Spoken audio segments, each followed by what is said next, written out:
नमस्कार दोस्तों, एक बार फिर से आप सभी का आपके अपने यूट्यूब चैनल यूपी एग्जाम मंत्रा पर स्वागत है। जैसा कि आप सभी को पता है कि हम लोग बहुत बेहतरीन तरीके से जो अपना कंप्यूटर सब्जेक्ट है उसके PYQs कवर कर रहे हैं। उसी क्रम में आज हमारी ये अगली क्लास है, तो आज की क्लास जो है शुरू करते हैं बिना टाइम को वेस्ट किए हुए। तो आज का हमारा जो पहला क्वेश्चन है वो है कि भंडारण प्रौद्योगिकियों को उनके विशिष्ट सूची से मिलाइए। मतलब देखिए, एक साइड टेक्नोलॉजीज का नाम लिखा हुआ है जो स्टोरेज डिवाइसेस होती हैं, जैसे जिसे आपका लिखा है ना EEPROM, अगला लिखा है फिर NVMe, अगला लिखा है कि HDD मतलब हार्ड डिस्क ड्राइव हो गया आपका, ये डायनेमिक रैम हो गया, ये हो गया आपका EEPROM मतलब इलेक्ट्रॉनिक इरेजिबल रोम हो गया जो आपका। उसके बाद NVMe है, तो इसको हमें मैच करना है कि इसकी विशेषता क्या होती है, उस चीज़ से हमें मैच करना है। ठीक है, तो चलिए देखते हैं विशेषता क्या है। पहला है कि mechanical moving parts, magnetic storage. तो बताइए, मैकेनिकल मूविंग पार्ट और मैग्नेटिक स्टोरेज किसमें होता है? तो याद करिए, जब हमने आपको हार्ड डिस्क पढ़ाया था तो हमने बताया था ना, उसके अंदर ऐसे कई सारी डिस्क होती हैं, ये मूव करती हैं, यहाँ पे एक मोटर होती है, ठीक है, यहाँ पे एक रीड राइट हेड होता है। तो जो मैकेनिकल मूविंग पार्ट होता है वो किस में होता है? तो आप कहेंगे कि वो हार्ड डिस्क ड्राइव में होता है, यानी कि इसका क्या हो जाएगा, ये सी से इसका मैच होगा। अगला है कि लगातार रिफ्रेश करने की आवश्यकता वाली फर्स्ट वोलेटाइल मेमोरी। अब आप बताइए, हमने आपको जो रैम पढ़ाई थी, हमने आपको बताया था कि रैम जो है आपकी स्टार्टिंग में हमने क्या बताया था, एक डी रैम होती है, ठीक है, और एक हमने पढ़ाया था S RAM. D RAM S RAM का मतलब, एक हमने डायनेमिक रैम बताया था और दूसरा बताया था कि आपकी डायनेमिक रैम होती है एक, और दूसरी क्या होती है, स्टैटिक रैम होती है। स्टैटिक रैम क्या होती है कि स्टैटिक रैम जो है उसको हमें बार बार रिफ्रेश करने की आवश्यकता नहीं होती है, लेकिन जो आपकी डी डायनेमिक रैम होती है उसको बार बार रिफ्रेश करने की आवश्यकता होती है। स्टार्टिंग की क्लासेस में हमने इन सारी चीज़ों को देखा हुआ है। देखिए, आज की क्लास मिक्स होने वाली है, मतलब इसमें किसी एक टॉपिक के क्वेश्चन नहीं होने वाले। कुछ क्वेश्चंस आपको, जैसे ये आपने प्रीवियस में पढ़ा है, प्रीवियस क्लासेस में हमने इसको देखा, ये मेमोरी से है। तो बेसिकली आज के जो प्रश्न होने वाले हैं वो जो बैंकिंग टेक्नोलॉजीज हैं, जैसे हम आप डिजिटल वॉलेट्स यूज करते हैं, पेमेंट गेटवेज, वहाँ से क्वेश्चन है। और उसके अलावा कुछ क्वेश्चन हमें देखने के लिए मिलेंगे जो क्लाउड कंप्यूटिंग होती है या फिर जो क्रिप्टो करेंसी है, उस वहाँ से कुछ क्वेश्चन देखने के लिए मिलेंगे। ठीक है, तो यानी कि मिक्स टाइप के क्वेश्चन है आज की क्लास में। अगला है कि PCI एक्सप्रेस बस SSD को सर्वर स्टोरेज से। ठीक है, देखिए ये थोड़ा सा समझने वाली चीज़ है। देखिए, हमने आपको SSD पढ़ाया हुआ है, आप कहेंगे हाँ SSD पढ़ाया हुआ है। SSD की विशेषता क्या होती है? ये बहुत स्पीड इसकी बहुत तेज़ होती है, ठीक है, सॉलिड स्टेट ड्राइव इसको बोला जाता है। ठीक है, अब इसमें दो चीज़ें अभी जो हमें ध्यान देनी, वो ये ध्यान देनी कि देखिए, जो SSD होती है ना, इसको ऐसे समझिए कि जो आपका हो गया, ये हो गया आपका CPU। तो CPU से इसको कनेक्ट करने के दो तरीके होते हैं। ठीक है, यहाँ पे हम जो देखने वाले हैं, दो तरीकों को देखने वाले हैं। ठीक है, जिसमें से एक तरीका होता है जिसको हम बोलते हैं NVMe। ठीक है, इसको बोलते हैं नॉन वोलेटाइल मेमोरी एक्सप्रेस। ठीक है, ये एक तरीका होता है, ये एक इंटरफेस होता है जिसके माध्यम से आपकी जो SSD है, ये SSD है, ठीक है, उसके बाद आपका NVMe हो गया, ये जोड़ता है SSD को, किससे जोड़ता है? CPU से। ठीक है, और एक SSD होती है जिसको बोला जाता है SATA SSD। ठीक है, SATA SSD। तो ये आपको याद रखना है कि जो अगर हम SATA SSD और NVMe SSD की तुलना करेंगे, तो NVMe जो SSD होती है, इसकी स्पीड जो होती है बहुत तेज़ होती है। इसकी जो आपकी गेमिंग वगैरह, वीडियो एडिटिंग वगैरह वाले जो कंप्यूटर्स होते हैं, वहाँ पे आपकी NVMe SSD का यूज होता है। और SATA SSD भी फास्ट होती है, बट NVMe की तुलना में SATA की स्पीड स्लो होती है। ठीक है, वैसे SSD है तो स्पीड फास्ट ही रहेगी। तो NVMe का फुल फॉर्म आपको याद रखना है, नॉन वोलेटाइल मेमोरी एक्सप्रेस। ठीक है, चलिए, तो यहाँ पे देखते हैं, वही लिखा था कि हाँ, इसमें एक बात और आप याद रखना है कि आपसे पूछे कि किस बस का यूज होता है। मतलब हमने बोला ना कि बस क्या होती है, कि आपको कनेक्ट करती है किससे? जो आपका मदरबोर्ड होता है उससे, जो है जो भी रास्ता होता है आने जाने का, हमने स्टार्टिंग में बताया था कि उसको बस बोलते हैं, जब हमने बस के बारे में बताया था। ठीक है, याद है? तो इसी को बोलते हैं, इसमें आपका PCI बस एक्सप्रेस बस का यूज होता है। PCI एक्सप्रेस बस का यूज होता है, ये इसका नाम है, बस आपको इस बात को ऐसे ही याद रखना है। ठीक है, PCI एक्सप्रेस बस का इसमें यूज होता है। ठीक है, यहाँ पे हमने कितनी चीज़ें देखी? हमने दो चीज़ें देखी, SSD के बारे में देखा। SSD के बारे में काफ़ी चीज़ें हम जो है प्रीवियस क्लास में देख चुके हैं, तो हमने बताया कि हम आपको यहाँ पे SSD के बारे में ज़्यादा नहीं बताएंगे। ठीक है, SSD के बारे में इतना याद रखिए, एक सॉलिड स्टेट ड्राइव है। जितनी भी आपके हार्ड डिस्क से अगर तुलना करें तो SSD क्या होती है? काफ़ी तेज़ होती है। और SSD के बारे में हमने एक बात और बताई थी कि SSD फ्लैश मेमोरी होती है। क्या होती है? Flash memory. फ्लैश मेमोरी वगैरह के बारे में हमने सारी चर्चा कर ली है। फिर हमने बताया कि दो प्रकार की SSD हम देखते हैं, एक होती है आपकी NVMe SSD, दूसरी होती है आपका SATA SSD। ठीक है, अगर NVMe SSD की बात करें तो इसकी इसकी स्पीड ज़्यादा तेज होती है। इसका फुल फॉर्म होता है नॉन वोलेटाइल मेमोरी एक्सप्रेस, ठीक है। और इसमें पीसीआई एक्सप्रेस बस के माध्यम से ये सीपीयू से आपसे जुड़ी होती है, ठीक है। आगे देखते हैं, तो इस क्वेश्चन में हम आते हैं। तो यहाँ पे वही था कि पीसीआई एक्सप्रेस बस एसएसडी को सर्वर स्टोरेज से जोड़ती है। तो ये आपकी कौन सी हो गई, ये आपका एनवीएमई हो गई, ठीक है, एनवीएमई एसएसडी हो गई। मतलब ये इसका ऑप्शन क्या हो जाएगा, बी सही हो जाएगा। इसका क्या होगा, डी सही होगा। अगला है कि विद्युत रूप से मिटने योग्य प्रोग्राम योग्य मेमोरी। देखिए इसका नाम ही है ईईपी रोम, इलेक्ट्रॉनिक इरेजेबल प्रोग्रामेबल रोम। तो वही लिखा है कि इलेक्ट्रॉनिक इरेजेबल प्रोग्रामेबल रोम। रोम के बारे में, रोम के कितने टाइप्स हैं, हमने सारी चीज़ें जो हैं इसको भी प्रीवियस क्लासेस में हमने देखा हुआ है, ठीक है। याद आ रहा है रोम, रीड ओनली मेमोरी, ठीक है, जहाँ पे आपके प्रोग्राम स्टोर होते हैं। जैसे आपका हो गया, बताया था ना, बायोस फर्मवेयर जो हमने बताया था वो यहीं पे होता है। उसके बाद हमने रैम रोम के बारे में और क्या चीज़ें बताई हैं, कुछ याद आ रही हैं आपको कि आप लोग सारी चीज़ें भूल गए हैं। अब देखिए जो हमारे साथी रिवीजन करते हुए चल रहे होंगे उनको चीज़ें तो याद होंगी, बट जो रिवीजन नहीं कर रहे होंगे वो कहीं ना कहीं चीज़ों को अब भूल चुके होंगे, ठीक है। तो देखिए ध्यान दीजिए, हम एक बार आपको फिर से याद दिला दे रहे हैं पुरानी चीज़ें। थोड़ा सा पेन का साइज बड़ा कर लेते हैं, ठीक है। क्या याद करा देते हैं, रैम आपको याद करा देते हैं, आपको रोम याद दिला देते हैं। रैम मतलब random access memory. Random access memory कैसी होती है, तो रैंडम एक्सेस मेमोरी आपकी वोलेटाइल मेमोरी होती है। वोलेटाइल का मतलब क्या होता है कि अस्थाई, अस्थाई का मतलब पावर गया मेमोरी गई। बट जो आपकी रोम होती है ये रीड ओनली इसको बोलते हैं फुल फॉर्म। बट इसकी विशेषता क्या है, ये आपकी नॉन वोलेटाइल होती है। क्या होती है, नॉन वोलेटाइल होती है। नॉन वोलेटाइल कहने का क्या मतलब है कि अगर लाइट गई तो इसके अंदर जो डेटा है वो गायब नहीं होगा, मतलब स्थिर रहेगा, ठीक है। फिर हमने बताया था आपकी कई सारी रोम बताए थे। पी रोम बताया था हमने, प्रोग्रामेबल रोम, ईपी रोम बताए थे, इलेक्ट्रॉनिक प्रोग्रामेबल रोम, ठीक है। उसके बाद हमने ईईपी रोम बताया था, ठीक है, electronic erasable programmable read only memory हो गई, ठीक है आपकी। और बताया था कि जो आपका बायोस होता है या फर्मवेयर होता है वो आपके रोम में ही स्टोर रहता है, ठीक है। इतनी चीज़ें हमने आपको बताई थी। रैम के बारे में हमने दो चीज़ बताया था, एस रैम और डी रैम। एस रैम मतलब स्टैटिक रैम, स्टैटिक मतलब कि ये रैम, स्टैटिक का मतलब हमने क्या बताया था, हमने बोला था कि याद रखना है कि स्टैटिक मतलब वो स्थिर है, मतलब इसको डेटा याद दिलाने के लिए बार बार रिफ्रेश करने की जरूरत नहीं रहती है। जब तक लाइट नहीं जाएगी आपको रिफ्रेश करने की जरूरत नहीं, चीज़ें याद रहेंगी। लेकिन जो डायनेमिक रैम होती है ये स्लोअर होती है और इसकी क्या बताया था हमने, इसको बार बार जो है ये रिफ्रेश करने की जरूरत होती है। रिफ्रेश नहीं करोगे तो ये डेटा क्या हो जाएगा, भूल जाएगा। तो एस रैम और डी रैम इन दोनों चीज़ों के बारे में हमने बताया था। फिर हमने कुछ सेकेंडरी मेमोरीज के बारे में आपको बताया था, hard disk drive, solid state drive, CD, compact disk, DVD, ठीक है। तो इतनी चीज़ों के बारे में हमने चर्चा की हुई है। बस हमने सोचा कि आपको एक बार ये क्वेश्चन आया हुआ है तो मेमोरी वाला पूरी चीज़ें रिपीट करवा दें, ठीक है। बाकी कुछ क्वेश्चन भी आपसे पूछ लेते हैं कि कैश मेमोरी भी हमने बताई थी, जिसको नहीं याद आ रहा जाके पढ़ लीजिएगा। रजिस्टर बताए थे, रजिस्टर क्या है बताइए, रजिस्टर है जो सबसे तेज अगर आपसे मेमोरी पूछी जाए तो रजिस्टर होता है, ठीक है। रजिस्टर के बाद कौन होता है तेज, तो सीपीयू आपका, सॉरी, कैश मेमोरी होती है, ठीक है। चीज़ें याद आ रही है कि नहीं याद आ रही हैं, चलिए बढ़ते हैं अगले प्रश्न की ओर। इसका राइट आंसर बता दीजिए आप लोग, क्या है ये आपका होगा ईईपी रोम, तो ये हो गया है, तो यानी कि इसका राइट आंसर हो गया सी डी बी ए। तो देखिए कोई है, मतलब पहले से मिलान करना है तो ये ऐसे बनेगा आपका, जाके ए का हो जाएगा चौथा, और उसके बाद बी कहाँ है, तो बी आपके दूसरे से जुड़ा है, तीसरे से, ठीक है। सी आपके फर्स्ट से और डी आपके सेकंड से। तो देखिए ऐसा कोई ऑप्शन है 4, 3, 1 और 2, तो आप कहेंगे हाँ ऐसा ऑप्शन है और वो ऑप्शन हो जाएगा ऑप्शन डी। बढ़ते हैं अगले प्रश्न की ओर, ठीक है। अब आप लोग एकदम देखिए, जो भी हमारे साथी हैं जो तैयारी कर रहे हैं, अब आप लोग एकदम माइंड में स्थिर कर लीजिए अपने दिमाग को और पूर्णतः फोकस करके लग जाइए, ठीक है। अब आपका एक महीने भी मुश्किल से नहीं बचा हुआ है, ठीक है। बचा तो मतलब देखा जाए अगर तो करेक्ट एक महीने बचा हुआ है, बट जो लास्ट का टाइम होता है पढ़ाई नहीं होती है उस समय। और ध्यान दीजिएगा, मेरी सलाह है कि लास्ट टाइम पढ़िएगा भी मत, लास्ट के 2-3 दिन आप फोकस करिए रिवीजन पे, और धीरे धीरे जो लास्ट का सप्ताह होगा ना उसमें पढ़ाई अपनी कम कीजिएगा।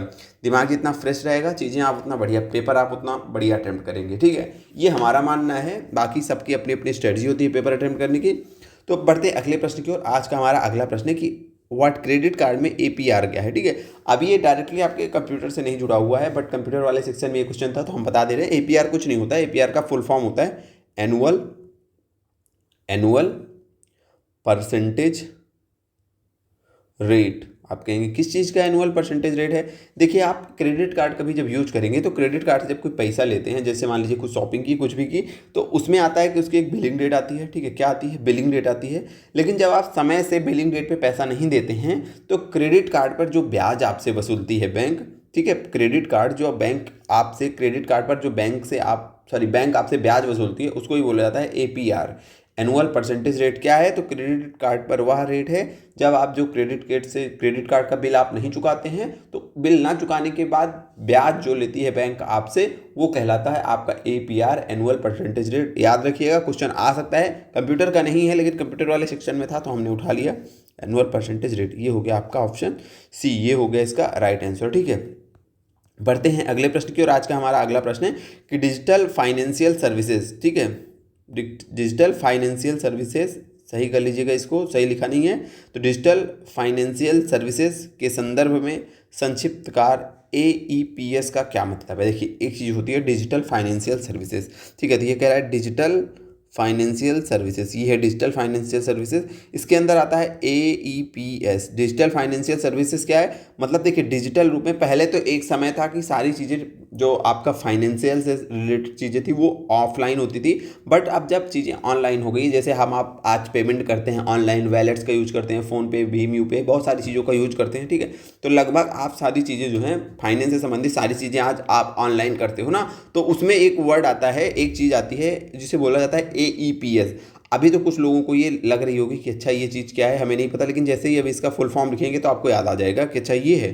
अब देखिए, इसका फुल फॉर्म होता है Aadhaar enabled payment system, payment system. अब याद आ गया होगा ना कि अच्छा आधार बेस्ड जो पेमेंट होता है, आधार इनेबल्ड जो पेमेंट सिस्टम होता है उसी को बोलते हैं AEPS। A for Aadhaar, E for enabled, P for payment and S for हो गया आपका सिस्टम। तो वही पूछ रहा है कि डिजिटल फाइनेंशियल सर्विसेज में AEPS क्या होता है। क्वेश्चन अगर आप समझ गए तो आंसर आराम से दे दोगे, ठीक है, तो क्वेश्चन हम समझ ही गए। तो AEPS क्या है आपका, आधार इनेबल्ड पेमेंट, आधार इनेबल्ड पेमेंट सिस्टम, ये हो गया ऑप्शन भी, ये हो गया इसका राइट आंसर। आज बैंकिंग से रिलेटेड, जो बैंकिंग टेक है उससे रिलेटेड ज़्यादा प्रश्न आए हुए हैं आपके। अगला हमारा प्रश्न है कि ग्लोबल पोजिशनिंग सिस्टम, मतलब कॉलम A है, कॉलम B को मैच करना है। क्लास थोड़ी सी स्पीड में चल रहे हैं क्योंकि टाइम बहुत कम है, हमें समय से आपका सिलेबस कंप्लीट करवाना है, ठीक है, तो आप थोड़ा सा स्पीड में पढ़ाएंगे चीज़ों को, थोड़ी सी क्लास में डिस्कशन कम करने की कोशिश करेंगे, टू द पॉइंट चीज़ों को लेकर के चलेंगे, ठीक है, और जहाँ एक्सप्लेन करने की जरूरत होगी वहाँ पे चीज़ों को एक्सप्लेन करेंगे, बट स्पीड रहेगी क्लास में। तो हम देखते हैं अपने, हमारा पहला है कि positioning system, global positioning system, electronic book reader, smartphone, mobile भुगतान प्रणाली, इसको कॉलम B से मैच करना। अच्छा देखिए, हम जब इस टाइप का, सबका अलग अलग तरीका होता है क्वेश्चन पेपर को अटेम्प्ट करने का, बट मुझे जब कॉलम वाले क्वेश्चन आते हैं ना, जैसे कोई कॉलम अभी जैसे हमने ऊपर देखा, आप लोग हमको कई बार नोटिस किए होंगे कि जब हम कॉलम वाला क्वेश्चन सॉल्व करते हैं तो कॉलम A में जैसे अगर कुछ लिखा हुआ है और एक साइड मान लीजिए टेक्निक का नाम लिखा हुआ है किसी भी चीज़ का, दूसरी साइड उसका डिफिनीशन लिखा होता है जिससे हमें मैच करना होता है, अक्सर ऐसी चीज़ें होती हैं। आप देखे होंगे कि हम कभी इस साइड से नहीं चलते, हम इस साइड से चलते हैं, क्योंकि इस साइड से, जैसे मान लीजिए अभी आपको यही, मान लीजिए यही दिखा हुआ, मान लीजिए इसी को मिलाना होता, आपका एक साइड जैसे APS लिखा है, एक साइड CPU लिखा है, ठीक है, एक साइड CU लिखा है, दूसरी साइड का फुल फॉर्म लिखा है, तो हम इस साइड से कभी नहीं चलते हैं। आप देखा करिए, हम इस साइड से चलते हैं क्योंकि ये मेरा तरीका है। मुझे लगता है कि ना जब आप उस पूरी चीज़ को पढ़ लेंगे कि ये क्या है, तो इधर आके आप ढूंढ लीजिए वो क्या है आसानी से। मान लीजिए आपको अचानक से नहीं याद आएगा कि APS क्या है, यहाँ से आपको कठिनाई हो सकती है, बट यहाँ पे तो वो चीज़ें लिखी है ना, उससे ये ढूंढ लीजिए। तो मेरा ये तरीका होता है हरदम क्वेश्चन अटेम्प्ट करने का। देखिए, जैसे अभी आपसे GPS के बारे में क्या पूछ रहा है, इसमें ढूंढने की जरूरत नहीं है, आप यहाँ खुद आइए, इस कॉलम में आइए जहाँ पे उसके बारे में चीज़ें लिखी हुई हैं, तो यहाँ से आप पकड़िए कि किसके बारे में बोल रहा है, ठीक है। तो मेरा ये तरीका होता है इस टाइप के क्वेश्चन को सॉल्व करने का। अगर आप भी मतलब देखिए, ट्राई करिए, तो ये तरीका ज़्यादा आसान होता है। अगर आपको अच्छा लगे तो इसको फॉलो करिएगा, ये तरीका। अब जैसे देखिए, यहीं से शुरू करते हैं। लिखा है कि ग्राहकों को उनके मोबाइल फ़ोन डिवाइसेस का उपयोग करके भुगतान करने की अनुमति देता है। हम आप जो मोबाइल फ़ोन का यूज करके भुगतान करते हैं उसको क्या कहते हैं, अब इधर आके ढूंढ लीजिए क्या कहते हैं, अब आप समझ जाएंगे उसको। तो अब पहला ऑप्शन है ग्लोबल पोजिशनिंग सिस्टम, GPS हो गया, electronic book reader, smartphone, mobile भुगतान प्रणाली, तो आप कहेंगे हाँ ये पहला चौथा, ये जो है हमारा ऑप्शन D है, जाके ऑप्शन A से मैच करेगा। देखिए सिंपल चीज़ें हैं ना। अभी आप इधर से ढूंढते कि ग्लोबल पोजिशनिंग का क्या मतलब है, मोबाइल भुगतान प्रणाली के इसमें ढूंढो, यहाँ से ढूंढो, सीधे उसको पकड़ लो। जैसे अगला है उपयोगकर्ताओं को, सही कर लीजिएगा, उपयोगकर्ताओं को स्थान खोलने और डिजिटल मानचित्रों के साथ नेविगेट करने में मदद करता है। अब देखिए, डिजिटल मानचित्र की बात आ रही है, नेविगेशन की बात आ रही है, लोकेशन की बात आ रही है, तो ये चीज़ें आपको कौन देता है, GPS। ग्लोबल GPS का नाम तो सभी लोग सुने हो ना, GPS कैमरा, जिसमें ग्लोबल पोजिशनिंग आप कहाँ हो, जो आपके GPS से कनेक्ट होता है। GPS तो वही है ग्लोबल पोजिशनिंग सिस्टम, जो मतलब आपको डिजिटल रूप में बताता है कि आप कहाँ हो, मैप में पोजीशन बताता है किसी चीज़ की, तो उसे GPS बोलते हैं, सब लोग जानते होंगे। इसका फुल फॉर्म भी याद रखिएगा कि ग्लोबल पोजिशनिंग सिस्टम, ठीक है। चलिए अगला देखें, नई छवियों या पुस्तकों के साथ डिस्प्ले को स्वचालित रूप से अपडेट करना, और उसके बाद चौथा है कि मोबाइल फ़ोन और मोबाइल कंप्यूटर कार्यों को 3G 4G नेटवर्क का उपयोग करके जोड़ता है, ठीक है। अब देखिए पहले तो इसका देखते हैं कि छवियों या पुस्तकों के साथ डिस्प्ले को स्वचालित करना, ठीक है। Automatically update display with new images और बुक्स। तो न्यू इमेजेस और बुक्स को आप कहाँ पे अपडेट पाएंगे, आप इसको आप नहीं भी पढ़े होंगे तब भी इसको देखेंगे कि अच्छा इलेक्ट्रॉनिक बुक रीडर, ये इलेक्ट्रॉनिक बुक रीडर है और यहाँ पे पुस्तकों मतलब automatically update display with new images और बुक्स, ठीक है। अपडेट है डिस्प्ले में किस चीज़ का अपडेट हो रहा है, बुक्स का, इमेजेस का। तो सीधी सी बात है ना, किसकी बात हो रही है, इलेक्ट्रॉनिक बुक रीडर की बात हो रही है। इलेक्ट्रॉनिक जो बुक रीडर होता है उसके डिस्प्ले में आप बुक्स को पढ़ते हो ना। और अगला क्वेश्चन है हमारा, अगला जो पॉइंट है वो है कि मोबाइल फोन मोबाइल कंप्यूटर कार्यों को 3G 4G मतलब ऐसे फ़ोन की बात कर रहा है जिसमें आप इंटरनेट का यूज करके जो अपना काम करते हो, सीधी सी बात है। तो वो क्या है, वो आपका स्मार्टफोन है। जो वो क्या है, वो आपका स्मार्टफोन है। अब देखिए इस प्रश्न में कुछ ना तो पढ़ने वाली चीज़ थी। अगर फर्स्ट टाइम भी आप ये प्रश्न देखते पेपर में, कोशिश किया करिए कि हर क्वेश्चन आपको पढ़ा कभी नहीं मिलेगा।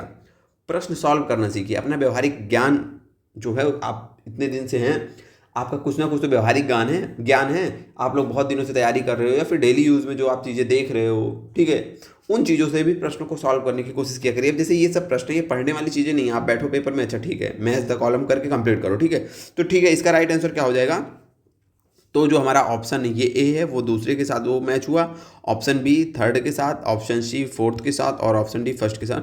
तो 2 3 4 1 ऐसा कोई ऑप्शन है तो आप कहेंगे हाँ हमारा ऑप्शन ए है, ठीक है। ये हो गया राइट आंसर। बढ़ते हैं अगले प्रश्न की ओर। आज का हमारा अगला प्रश्न है कि अल्फा न्यूमेरिक कोड है जो कि NEFT सिस्टम में भाग लेने वाली बैंक शाखाओं की विशिष्ट पहचान कराता है, ठीक है। अब आप देखे होंगे अल्फा न्यूमेरिक का मतलब समझते हैं, ऐसी चीज़ जिसमें अल्फ़ाबेट भी हो, अल्फ़ाबेट के साथ आपका नंबर्स भी हो, तो उसको बोला जाता है अल्फ़ा न्यूमेरिक। तो कभी भी आप जब बैंक में पैसा जाते हैं ट्रांसफ़र करने, तो वो कहीं से भी अगर UPI का यूज़ नहीं कर रहे हैं, अकाउंट नंबर का यूज़ करके जब आप पैसा भेजते हैं, तो उसमें आपका एक अकाउंट नंबर लिखना होता है। उसके बाद पूछता है IFSC कोड बताओ। क्या कोड बताओ, IFSC का फुल फॉर्म होता है आपका इंडियन, IFSC का क्या फुल फॉर्म होता है, IFSC का फुल फॉर्म होता है इंडियन फाइनेंशियल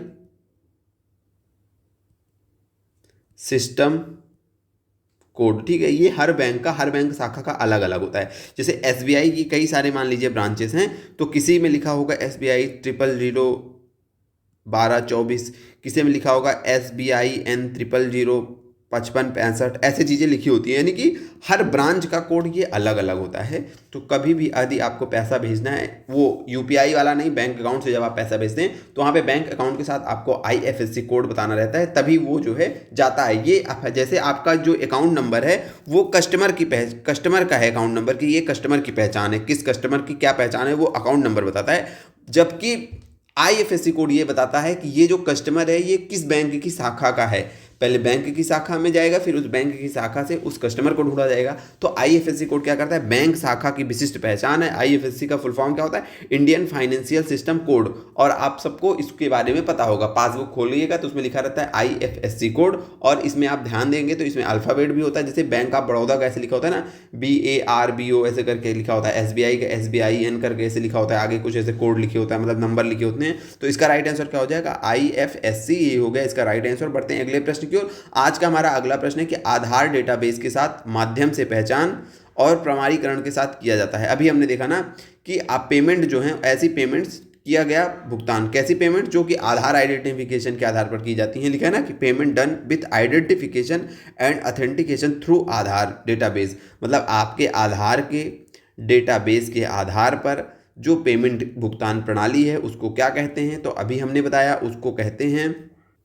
AEPS, हालांकि यहाँ पे गलत लिखा हुआ है, ठीक है, AEPS, अच्छा ये आगे लिखा हुआ है सही, AEPS का क्या फुल फॉर्म हो गया, आधार इनेबल्ड पेमेंट सिस्टम। आप फुल फॉर्म आपको याद रहेगा तो कभी आप भूलेंगे ही नहीं। आधार इनेबल्ड पेमेंट सिस्टम जानते हैं आप सब लोग, जाते हैं ना, जो अंगूठा लगा के पैसा निकालते हैं, याद है, जाते हैं दुकान पे, वो अंगूठा लगवाता है और वो आपका पैसा या फिर फेस स्कैन करके, बहुत सारे तरीके हैं। बेसिकली जब वो स्कैन करता है तो यूज़र को वेरीफाई करता है आधार के डेटाबेस से कि आप ही हैं कि नहीं, क्योंकि आपके फिंगरप्रिंट्स वगैरह तो आधार डेटाबेस में है, तो आपके आधार डेटाबेस से वो जो है देता है चीज़ें। और इस तकनीक को क्या बोलते हैं, तकनीकी भाषा में इसको बोलते हैं आधार इनेबल्ड पेमेंट सिस्टम। जो इस प्रकार से जो सिस्टम आपको आधार के आधार पर पेमेंट करने की सुविधा प्रोवाइड करवाता है, उसे क्या कहते हैं, आधार इनेबल्ड पेमेंट सिस्टम। इसको याद रखिएगा। फुल फॉर्म देखिए, 2 बार क्वेश्चन रिपीट हो चुका है, बस अपना चेंज किया है स्वरूप। यहाँ पे भी देखिए ये आया था, इसका मतलब पूछा था, ठीक है। अब आगे देखिए क्वेश्चन कैसे अपना परिवर्तन करके आ रहा है। यही होता है प्रीवियस ईयर प्रश्नों का महत्व।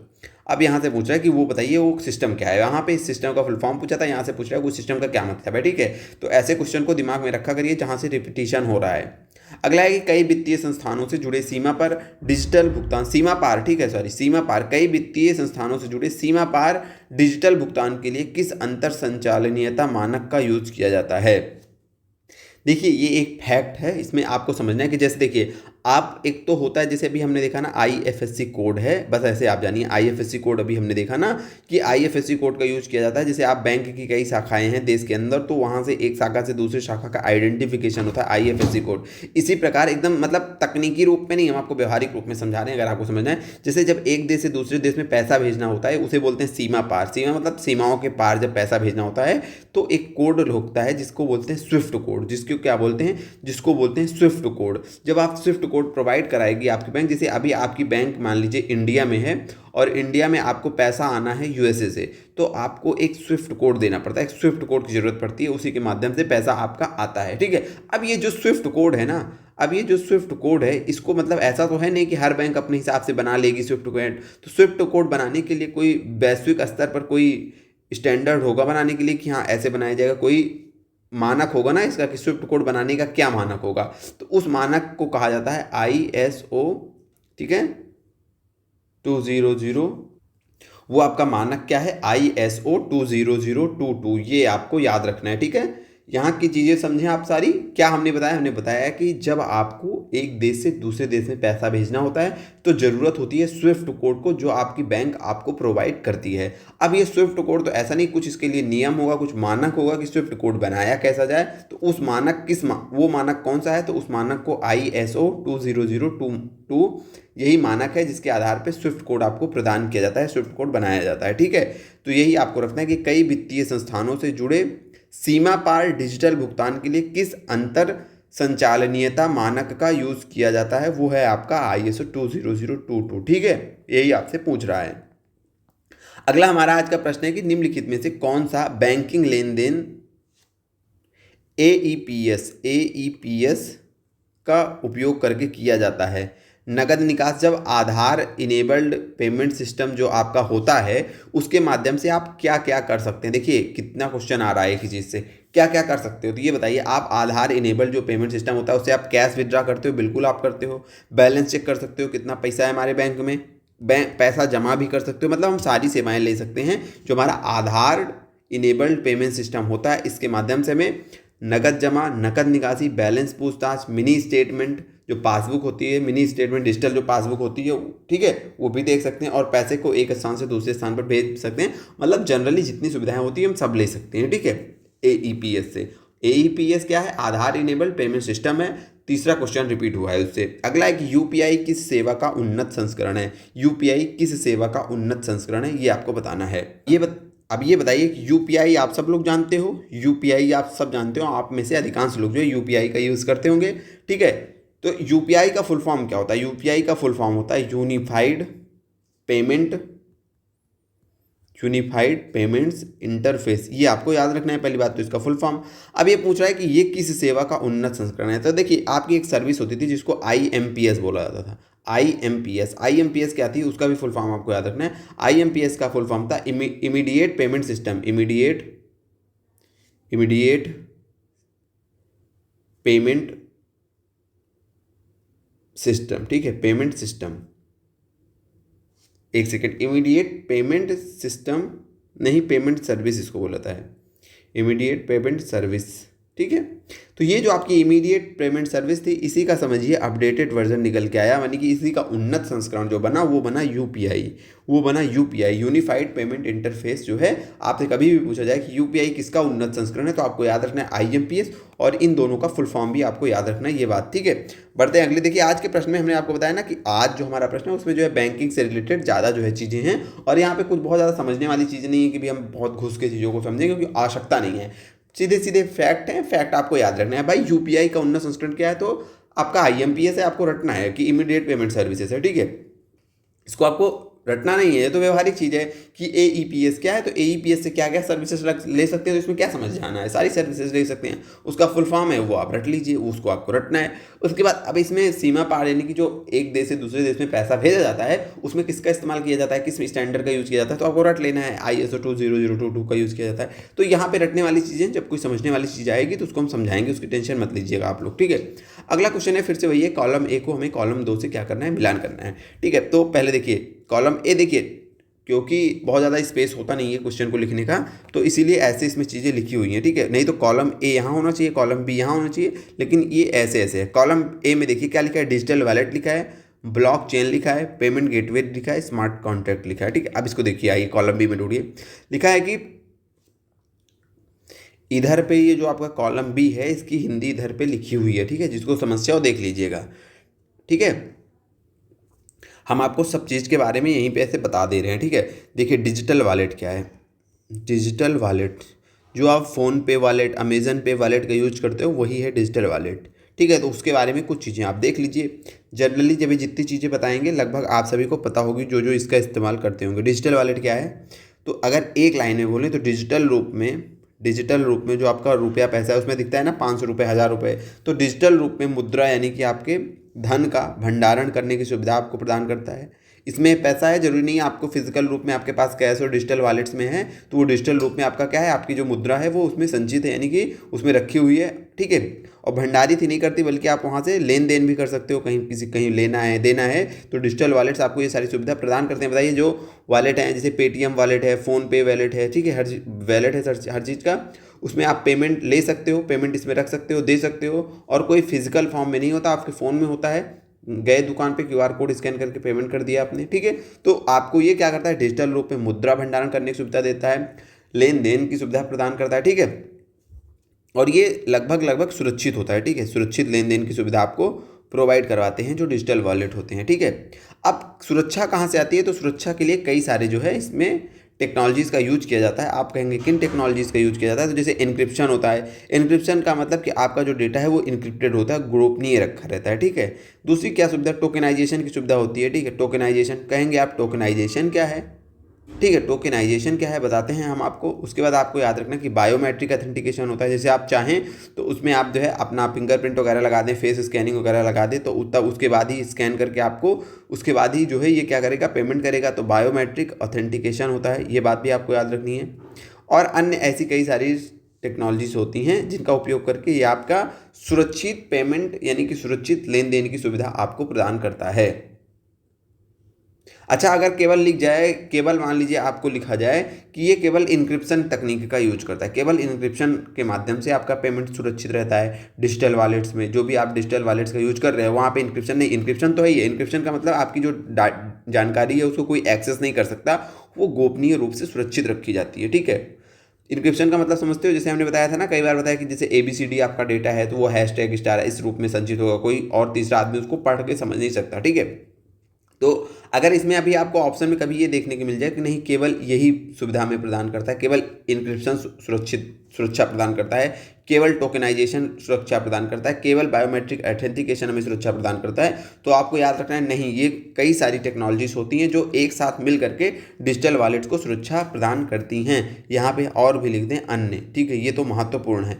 उसके बाद क्या था, डिजिटल वॉलेट्स, तो अब डिजिटल वॉलेट्स का आंसर आप इससे ढूंढ लीजिएगा, ठीक है। अगला है ब्लॉकचेन तकनीक। ब्लॉकचेन तकनीक में हमने बताया था कि जनरली जो आपका डेटा स्टोरेज होता है डेटाबेस में, कोई भी चीज़ आपको रखना है तो आप एक जगह डेटा रख रहे हैं तो उस डेटा को आसानी से मिटाया जा सकता है, आसानी से उसमें कुछ इनपुट आउटपुट डाला जा सकता है, मतलब नया डेटा डाला जा सकता है, कोई डेटा डिलीट किया जा सकता है, ठीक है।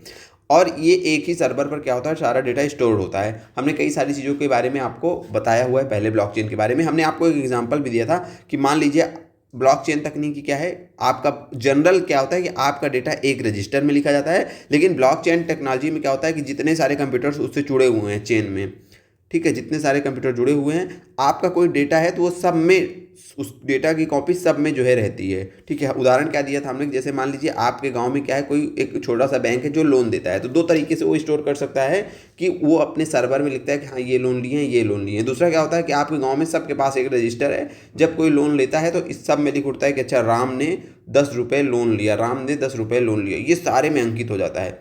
अब इसका फ़ायदा क्या होता है कि ये देखिए यहाँ पे जो स्टोरेज होता है वो केंद्रीकृत नहीं हो रहा है। केंद्रीकृत का क्या मतलब है? केंद्रीकृत का मतलब है कि केवल एक जगह स्टोर हो रहा है डाटा, लेकिन ब्लॉकचेन में एक जगह नहीं होता, बल्कि हर कंप्यूटर्स में जो उस चेन में है सबके यहाँ वो स्टोर होता है। तो इसको आसानी से मिटाया, बल्कि मिटाना इसको असंभव है। क्यों असंभव है? मान लीजिए आप इनके रजिस्टर से मिटा देंगे, लेकिन इनके रजिस्टर से थोड़ी ना मिटा सकते हैं। तो इसमें जो डेटा है उसको डिलीट नहीं किया जा सकता, पहली चीज़।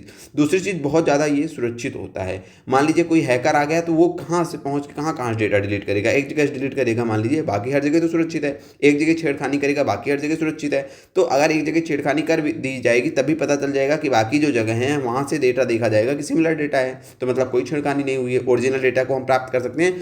तो ये होती है ब्लॉकचेन। बस इसमें एक वर्ड याद रखना है आपको, चेन में याद रखना है कि इसमें जो है डेटा होता है आपका एक जगह नहीं स्टोर होता, बल्कि उस चेन से जुड़े हुए जितने भी सर्वर होते हैं, जितने भी कंप्यूटर्स होते हैं, सब में वो डेटा स्टोर होता है। जब भी इसमें कुछ भी चेंजेस होता है तो वो आगे क्रम के रूप में वो सारे के सारे में अपडेट हो जाता है, ठीक है। और इसमें जो डेटा है उसको कभी मिटाया नहीं जा सकता, केवल नया डेटा जो है ऐड होता है। मिटाया क्यों नहीं जा सकता? इसीलिए नहीं मिटाया जाता है क्योंकि ये डेटा आपका कोई एक जगह तो स्टोर नहीं है कि मिटा देंगे। उस जो है तकनीक से जुड़े हुए, उस सर्वर से जुड़े हुए सारी जगहों पे डेटा स्टोर है आपका, ठीक है। तो ये होती है आपकी ब्लॉकचेन तकनीक। अच्छा, ब्लॉकचेन तकनीक का यूज़ इसका कहाँ होता है ज़्यादातर? तो जो आपकी मतलब यूज़ तो कई जगह होता है, लेकिन जो क्रिप्टो करेंसी में कभी आपको पूछे कि क्रिप्टो करेंसी में किस तकनीक का यूज किया जाता है डेटा को सुरक्षित रखने में, तो जो क्रिप्टो करेंसी होती है वहाँ पर ब्लॉकचेन तकनीक का ही यूज किया जाता है, ठीक है। ब्लॉकचेन तकनीक का ही यूज किया जाता है, ये भी आपको याद रखना है। तो ब्लॉकचेन तकनीक भी हमने समझ ली, पहले से ही हमने समझा हुआ था जितना जरूरी था हमारे लिए। अगला है कि पेमेंट गेटवे। पेमेंट गेटवे क्या होते हैं? गेटवे देखिए, गेटवे जहाँ पे आ जाए ना, समझिए कि वो दो के बीच में है। गेटवे का मतलब होता है किन्हीं दो चीज़ के बीच में वो आपको सुविधा प्रदान कर रहा है। गेटवे क्या होता है कि किन्हीं दो चीज़ के बीच में आपको सुविधा प्रदान कर रहा है। तो ये कौन सा गेटवे है? ये है आपका पेमेंट गेटवे। तो ये पेमेंट की कोई दो चीज़ होगी जिसमें सुविधा प्रदान कर रहा होगा। आप कहेंगे कौन सी दो चीज़ें? तो देखिए, एक साइड है मान लीजिए आपका बैंक, आप ऑनलाइन कोई सर्विस यूज कर रहे हैं, एक साइड है बैंक, एक साइड है विक्रेता, एक साइड है विक्रेता। कहेंगे अच्छा हमें थोड़ा सा फिर समझाइए। जैसे देखिए, ये हैं आप, ये है फ्लिपकार्ट, ठीक है, और ये है फ्लिपकार्ट पे जो दुकानदार हैं, साधारण भाषा में दुकानदार हैं। अब आप फ्लिपकार्ट पे गए, ठीक है, फ्लिपकार्ट तो आपको प्रोडक्ट दिखा रहा है। जब आप पेमेंट करते हो, जब पेमेंट पेज पे जाते हो, तो वहाँ पे जो आपको पेमेंट करने की सुविधा, फ्लिपकार्ट का उदाहरण दे रहे हैं, किसी भी वेबसाइट पे जब आप यूपी पॉलिसी का फॉर्म भरते हो तो वहाँ पे भी जब पेमेंट का ऑप्शन आता है तो एक नए पेज पे चले जाते हो ना, एक नए पेज पे चले जाते हो, तो वो जो पेमेंट करने की सुविधा आपको जो प्रदान कर रहा है, ठीक है, पेमेंट करने की, यानी कि आपका पैसा कटा, आप कहाँ चला गया? दुकानदार के पास, जो बैंक के माध्यम से। तो ये जो आपको पेमेंट करने की सुविधा प्रदान कर रहा है उसको क्या जाता है? उसको बोला जाता है पेमेंट गेटवे। मतलब जो बैंक और विक्रेता के बीच मोटा मोटी समझिए मध्यस्थ की भूमिका निभाए। कुछ भी नहीं याद करना है, इतना दिमाग में रख लीजिए कि जो हमें ऑनलाइन भुगतान करने का सुरक्षित इंटरफेस प्रोवाइड करवाता है वो होता है पेमेंट गेटवे। जब भी आप कहीं पे शॉपिंग करते हैं, कहीं पे ऑनलाइन पेमेंट करते हैं, तो वो सुविधा जो आपको सुरक्षित रूप से पेमेंट करने का सर्विस दे रही है वो कौन प्रोवाइड करता है? वो पेमेंट गेटवे होते हैं, ठीक है। क्या होते हैं? पेमेंट गेटवे होते हैं। अगली चीज़ इसमें क्या थी? अगली चीज़ थी कि स्मार्ट कॉन्ट्रैक्ट। कॉन्ट्रैक्ट का मतलब क्या होता है? कॉन्ट्रैक्ट का मतलब होता है कि एक समझिए शर्त होती है, ठीक है। शर्त का मतलब क्या होता है कि भाई ये काम होगा तभी ये काम होगा, यही तो होता है कॉन्ट्रैक्ट। कि मैं तुमसे कॉन्ट्रैक्ट करता हूँ कि आप जो है मान लीजिए दिन भर में अगर 500 वर्ड्स की टाइपिंग करोगे तो मैं आपको 200 रुपये दूंगा। एक उदाहरण बता रहा हूँ, ठीक है। आप 8 घंटे काम करोगे तो महीने में मैं आपको इतना पैसा दूंगा। तो ये क्या होता है? कॉन्ट्रैक्ट होता है। तो स्मार्ट कॉन्ट्रैक्ट क्या है? स्मार्ट कॉन्ट्रैक्ट, इसमें वर्ड आ रहा है ना, स्मार्ट कॉन्ट्रैक्ट। तो स्मार्ट कॉन्ट्रैक्ट कुछ नहीं है आपका, स्मार्ट कॉन्ट्रैक्ट का उस वर्ड से मतलब निकालिए कि स्मार्ट है। स्मार्ट का मतलब क्या है कि ये जो है एक प्रकार का डिजिटल समझौता होता है। कैसा समझौता है? ये एक प्रकार का डिजिटल समझौता है, समझौता या फिर शर्त है, डिजिटल समझौता है, ठीक है। किस चीज़ से संबंधित डिजिटल समझौता है?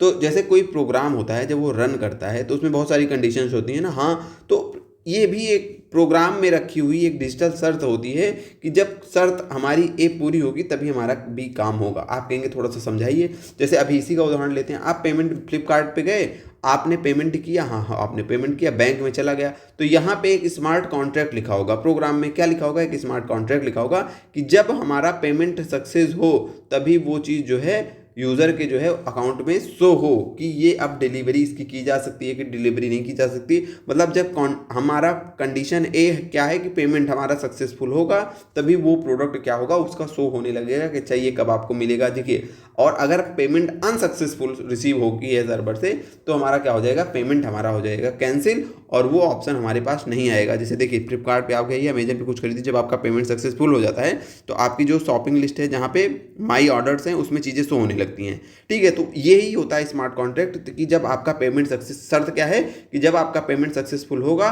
तो प्रोडक्ट आपके माई ऑर्डर वाली लिस्ट में आ जाएगा, जब आपका पेमेंट अनसक्सेसफुल होगा तो यहाँ पे नहीं आएगा, ठीक है, यहाँ पे नहीं आएगा। इस टाइप की चीज़ें जो होती हैं इसे बोलते हैं स्मार्ट कॉन्ट्रैक्ट। मतलब कि जो आपका ये सेल्फ एग्जीक्यूटिंग प्रोग्राम होता है, जब हमारी कोई शर्त ए पूरी होती है तब भी काम होता है, ठीक है, तभी हमारा काम भी होगा।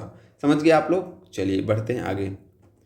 अगला क्वेश्चन हमारा क्या है, यहाँ पे सारी चीज़ें समझ गए ना आप, ब्लॉकचेन। अब इसको आप मैच द कॉलम में जाके मिलान कर लीजिएगा, यहाँ पे मिलान करके लिखा ही हुआ है, ठीक है। जैसे डिजिटल वॉलेट क्या है, तो software for storing digital currency, जो हमें डिजिटल करेंसी को आपको स्टोर करने की सर्विस प्रोवाइड करते हैं, वो क्या है, डिजिटल वॉलेट है। हमने हिंदी में यहाँ पे लिख भी दिया है, ठीक है, यहाँ पे इंग्लिश में लिखा है। ब्लॉकचेन क्या है, तो जो आपका डिसेंट्रलाइज रिकॉर्ड रखने में मदद करती है वो क्या है, ब्लॉकचेन। यहाँ पे क्या होता है, डिसेंट्रलाइज रिकॉर्ड रखे जाते हैं, एक कंप्यूटर में रिकॉर्ड नहीं रखा जाता ब्लॉकचेन टेक्निक में, बल्कि हमने बताया कई सारे कंप्यूटर्स होते हैं, सब में उसका रिकॉर्ड रखा जाता है। यही होती है प्रमुख विशेषता।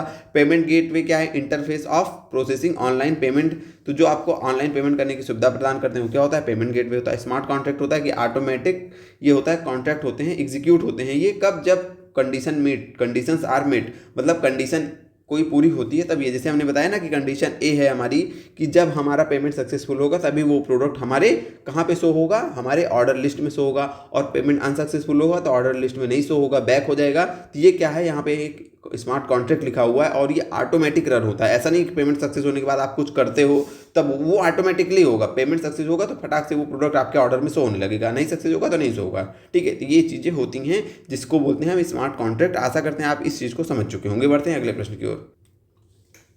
चलिए बढ़ते हैं अगले प्रश्न की ओर। हमारा आज का अगला प्रश्न है कि डिजिटल वॉलेट सुरक्षित ऑनलाइन लेन देन में सक्षम है। मतलब जो डिजिटल वॉलेट्स होते हैं यहाँ से आप ऑनलाइन लेन देन करते हो वो भी सुरक्षित तरीके से, ठीक है। तो बिल्कुल ये कथन तो हमारा सही है। अभी हमने देखा कि डिजिटल जो वॉलेट्स होते हैं वहाँ पे हम ऑनलाइन जो है लेन देन करते हैं सुरक्षित रूप में, और ये सुरक्षा हमें कई सारी टेक्नोलॉजीज एक साथ मिलकर के प्रोवाइड करवाती हैं, जिसमें कि इंक्रिप्शन है, टोकनाइजेशन है, बायोमेट्रिक ऑथेंटिकेशन है। और उसी के साथ हमने आपको बताया था अभी लास्ट क्वेश्चन में कि यदि इनमें से किसी एक टेक्नोलॉजी को बोले कि केवल यही करती है तो आपको हरदम वो कथन गलत कर देना है, कारण वो यानी कि वो स्टेटमेंट गलत कर देनी है, क्योंकि कोई एक तकनीक नहीं बल्कि मल्टीपल कई सारी टेक्निक्स हैं और कई सारी लेयर्स हैं जिस पे हमें सुरक्षा मिलती है। कोई एक चीज़ हमें सुरक्षा नहीं देती है सिंगल। तो वहीं यहाँ पे लिखा है कि डिजिटल वॉलेट लेन देनों को सुरक्षित करने के लिए पूरी तरह से इनक्रिप्शन पर निर्भर है। नहीं, पूरी तरह से इनक्रिप्शन पर नहीं निर्भर है, बल्कि इनक्रिप्शन एक उसका पार्ट है। इनक्रिप्शन के अलावा भी टोकनाइजेशन होता है, फेस टू फेस ऑथेंटिकेशन होता है, ठीक है, कई सारे प्रकार के ऑथेंटिकेशन हमने बताया, बायोमेट्रिक ऑथेंटिकेशन होता है। तो कई सारी लेयर्स होती हैं जो आपकी सिक्योरिटी प्रदान करती हैं। तो पहला तो सही है लेकिन दूसरा गलत है। ऐसा कोई ऑप्शन है तो हाँ, हमारा ऐसा ऑप्शन है कि हमारा कथन तो सही है लेकिन कारण गलत है, तो इसका राइट आंसर यही हो जाएगा। बढ़ते हैं अगले प्रश्न की ओर। आज का हमारा अगला प्रश्न है कि बैंकिंग के लिए यूएसएसडी सेवा कौन सा प्लेटफॉर्म प्रदान करता है। यूएसएसडी सेवा आपको कौन सा मतलब प्लेटफॉर्म प्रोवाइड करवाता है। तो पहले हम यूएसएसडी के बारे में देखेंगे। यूएसएसडी पहले देखेंगे ये है क्या, यूएसएसडी क्या है। तो यूएसएसडी का जो फुल फॉर्म होता है वो होता है अनस्ट्रक्चर्ड सप्लीमेंट्री, ये यू है, सप्लीमेंट्री सर्विस डेटा, ठीक है। ये क्या होगा, ये आपका यूएसएसडी हो गया, ठीक है। यूएसएसडी का क्या फुल फॉर्म होता है, अनस्ट्रक्चर्ड सप्लीमेंट्री सर्विस डेटा। ये क्या करता है, पहले तो इसकी एक विशेषता जानिए, ये बिना जो है इंटरनेट के वर्क करता है, बिना इंटरनेट के वर्क करता है। ये बात आपको याद रखनी है, बिना इंटरनेट के वर्क करता है। कुछ लोगों को नहीं समझ में आया होगा ये क्या है, उनको लिए अब हम एग्जांपल देते हैं। जब आप मोबाइल में सर्च करते हो *123# तो आपको जानकारी *123# तो जानकारी मिलती है ना बैलेंस वगैरह की, या *121#। ये जो हम अपने जो है उसमें कीपैड में जाके टाइप करते हैं, स्टार और लास्ट पे हैज़ होता है, बीच में ऐसे कुछ कोड्स होते हैं, इनको ही बोला जाता है यूएसएसडी कोड। क्या बोला जाता है, इनको ही बोला जाता है यूएसएसडी कोड। ये आपको कई तरीके की सर्विसेज प्रोवाइड करते हैं। आप समझ गए ना यूएसएसडी क्या है, जो *123# *66 बहुत टाइप की अलग अलग सर्विस के लिए अलग अलग कोड होता है।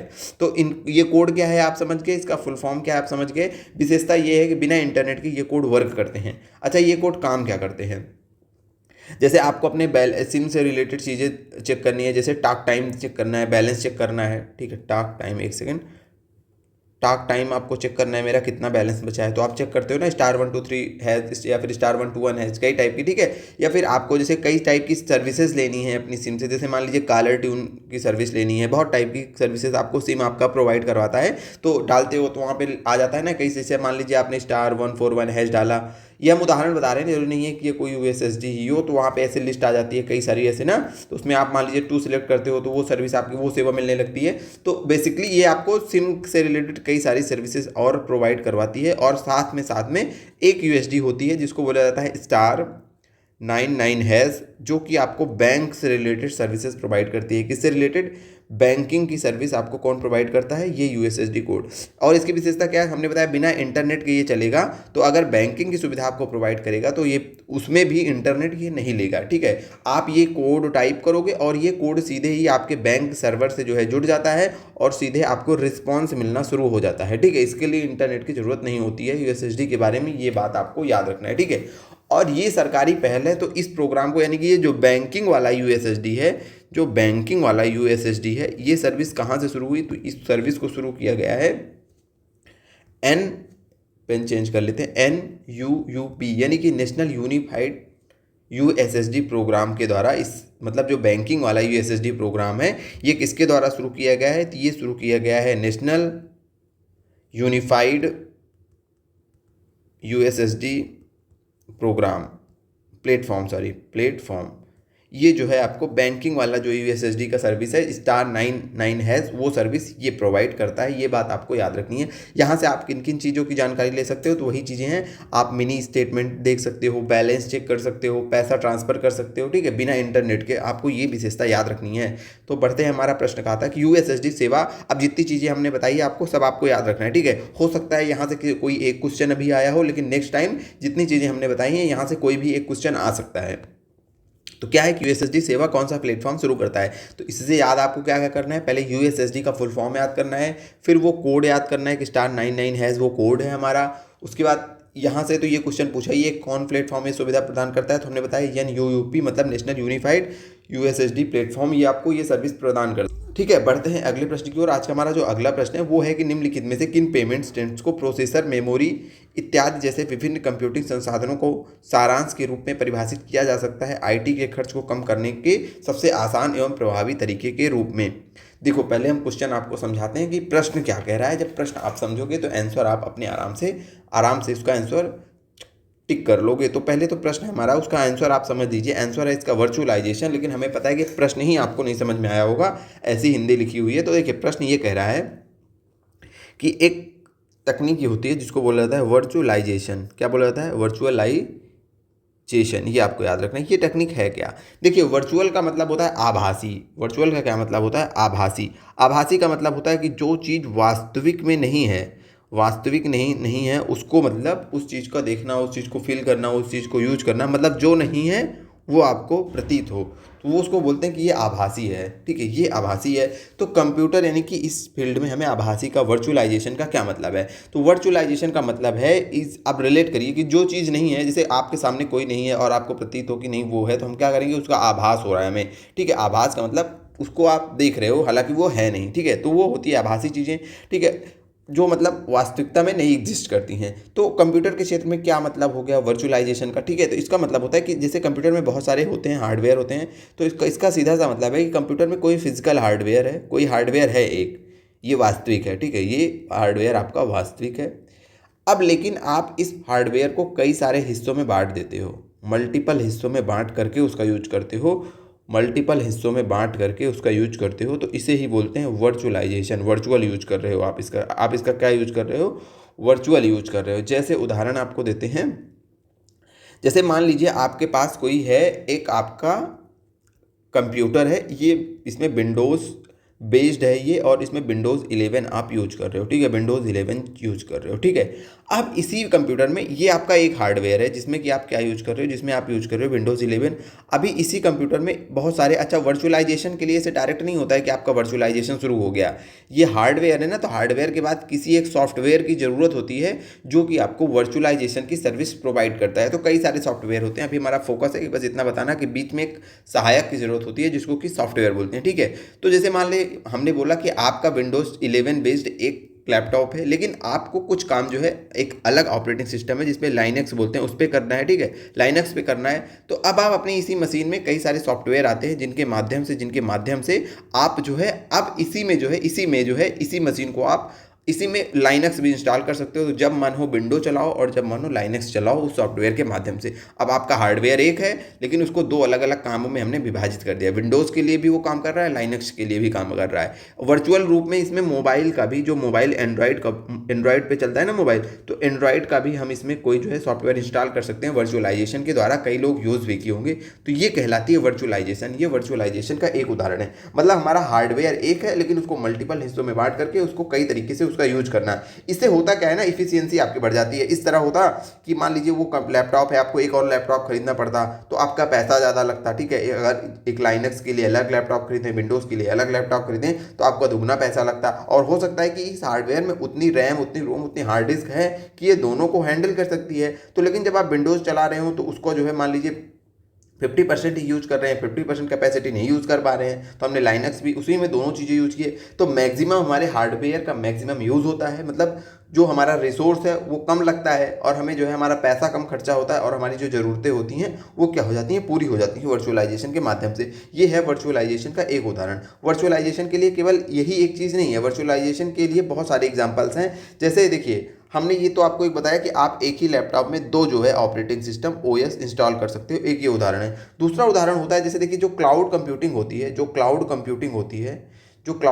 होती है, उसमें देखिए क्या होता है, एक बहुत बड़ा, जैसे मान लीजिए उदाहरण लेते हैं, क्लाउड जो स्टोरेज होता है। जैसे आपका, आपने गूगल ड्राइव, हमने कई बार गूगल का उदाहरण दिया है। गूगल ड्राइव आपको क्या सुविधा प्रदान करती है कि आप अपने फाइल को स्टोर करिए, जहां बनो वहां से एक्सेस करिए। तो जो आपकी ये फाइल स्टोर हो रही है, ये कोई एक बहुत बड़ा सर्वर होगा ना गूगल का, वहाँ पे आपकी फाइल स्टोर हो रही है। अब ये सर्वर तो एक ही है ना, मतलब ये बहुत बड़े आकार का कंप्यूटर है, मान लीजिए एक सुपर कंप्यूटर है, वहाँ पे पूरी दुनिया का डेटा स्टोर हो रहा है। तो उस कंप्यूटर को कई सारे हिस्सों में बांट दिया गया है और इसको वर्चुअल रूप में हम आप बहुत लोग दूर से जो है इस सिस्टम का यूज करते हैं। और अपना क्या होता है, हमारा जो डेटा होता है उस डेटा को हम यूज कर रहे हैं बहुत दूर से बैठ करके, ठीक है। तो उस सर्वर को, तो ये भी एक वर्चुअलाइजेशन का उदाहरण है। केवल वर्चुअल का मतलब ये समझना है कि जो हार्डवेयर है नहीं हमारे पास, मतलब है वो किसी एक काम के लिए बहुत सारे लोग उसका यूज कर रहे हैं एक साथ, नजदीक बैठ के, दूर बैठ के, ठीक है। जिसका हमने दो उदाहरण समझा दिया। नजदीक वाला आपका कि एक ही लैपटॉप में आप दो ऑपरेटिंग सिस्टम चला रहे हो, वो ये भी वर्चुअलाइजेशन का उदाहरण है। फिर हमने बताया कि एक सर्वर है, उस सर्वर से बहुत दूर दूर बैठे लोग, लोग कनेक्टेड हैं, वो उन सर्वर्स पे जो डेटा है, जो सामग्री उस सर्वर का यूज कर रहे हैं।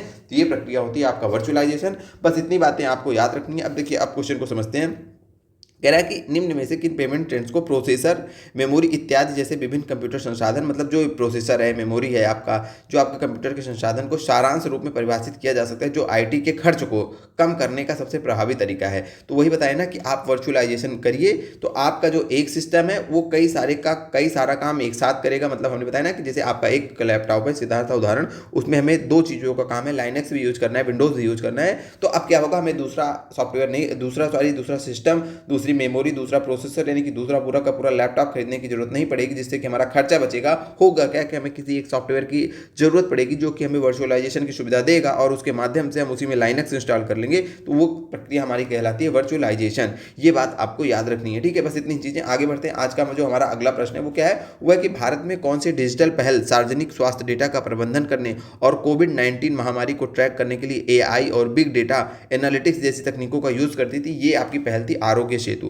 कोविड के टाइम में सुने रहे होंगे, इस पोर्टल का आरोग्य सेतु था, जो कि बेसिकली आपका क्या था, कोविड-19 के टाइम में जो महामारी फैली थी, आप सबको पता है कि बहुत बेकार महामारी थी। उसमें पूरा लॉकडाउन लग गया था, पूरी देश की अर्थव्यवस्था चौपट हो गई थी। कई सारे स्टूडेंट्स जो है अच्छी जगह तैयारी कर रहे थे, इलाहाबाद दिल्ली में, वो घर आ गए थे। एकदम माहौल ऐसा बना था कि ना कोई घर थे ना बाहर, जॉब चली गई लोगों से, वो एक बहुत बड़ी महामारी थी। तो उस समय हमने सुना था कि एक आरोग्य सेतु नाम का ऐप आया था, एक पोर्टल था, जो क्या करता था, जो कोविड-19 की क्या करता था, जो महामारी का जो डेटा था, कहाँ पे कितने लोग हैं, कहाँ पे कितने पेशेंट हुए हैं, कितने नए पेशेंट आए हैं, मतलब सारी चीज़ों का जो डेटा था वो ट्रैक करता था। और उसके लिए एआई, आर्टिफिशियल इंटेलिजेंस और बिग डेटा जैसी तकनीक का ये ऐप यूज़ करता था। तो बेसिकली आपको ऐप का नाम पूछ रहा है, उस समय कौन था, तो वो था आरोग्य सेतु। भीम ऐप कहता है, ये डिजिटल पेमेंट का ऐप है। डिजी लॉकर क्या है कि ये आपकी गवर्नमेंट की जितनी आईडीज़ हैं वो यहाँ पे आपकी रहती हैं। एक लॉकर है, डिजी लॉकर समझिए, एक वर्चुअल आपका वॉलेट है, जहाँ पे आपकी डिजिटल जो आईडीज़ हैं वो सेव रहती हैं, डिजिटल डॉक्यूमेंट सेव रहते हैं। उमंग पोर्टल क्या है, तो उमंग पोर्टल आपको याद रखना है, इसका फुल फॉर्म है उमंग का फुल फॉर्म है यूनिफाइड इसको भी पढ़ लीजिएगा, नेक्स्ट टाइम उमंग के बारे में हो सके तो पूछ ले। यूनिफाइड मोबाइल एप्लीकेशन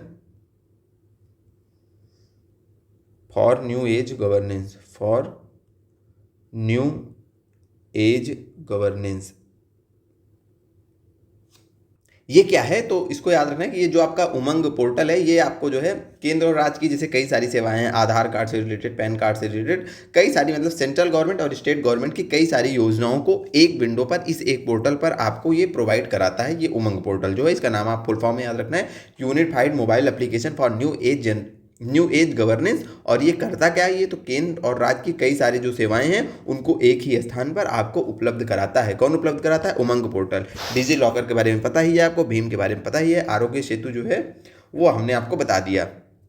बढ़ते हैं अगले प्रश्न की ओर। आज का हमारा अगला प्रश्न है, ये लिखा है कि RAID, ये पूछ रहा है कि इस तकनीकी के बारे में बताना है हमें। तो पहले हम देख लेते हैं तकनीक। जब तकनीक देख लेंगे तो क्वेश्चन आसानी से सॉल्व हो जाता है। तो ये है क्या है तकनीक का नाम, इसका फुल फॉर्म क्या है? इसका फुल फॉर्म है रिडंडेंट एरे। इसका फुल फॉर्म है redundant array of independent disk. ये क्या है? आप कहेंगे ये क्या है? कुछ नहीं है, एकदम सिंपल सी चीज़ है।